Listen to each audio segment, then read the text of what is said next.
Ще дойда, Мелка. Здрасти, Андрей. Освен това, да знаеш, нямаш толкова дълго време, защото купувах едни неща. И цял ден ги търсех. Сега ще ти покажа кои са.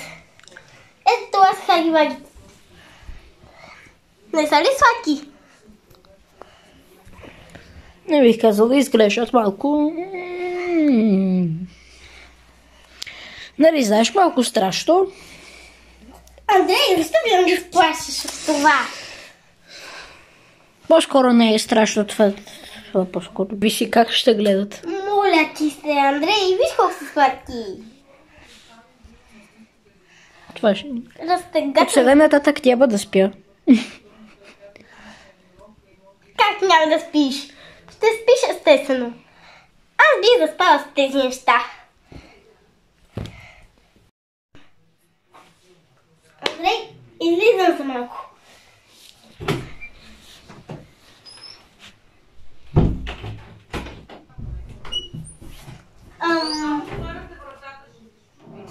Какво? Оле, мале. Оле, мале, защо се забави толкова? Какво? Да не си видял нещо. Какво?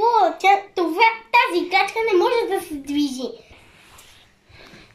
Това нещо е просто една играчка и не е магическо. Но е розова и ме стресира. От какво те стресира? От какво? Трудно ужасяваш хаги-ваги и ще видиш какво ще ти се случи.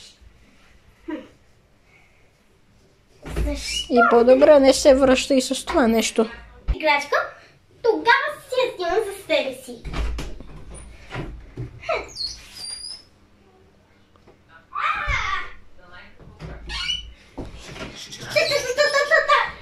Там! Имаше чудовище! Тази играчка, тя не може да се движи. Щом толкова не харесваш тази играчка, махам се.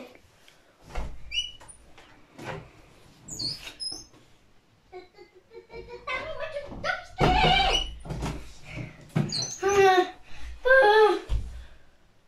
Бил си прав.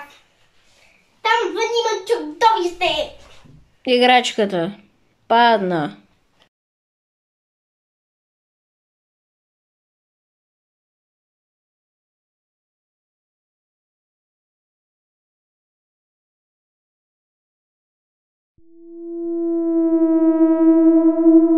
Айде. Там е чудовището. Единственият начин е да избягаме и да скочим. Ти шегуваш ли се? Ще умрем! Ама нямаме много време. Окей, скачай!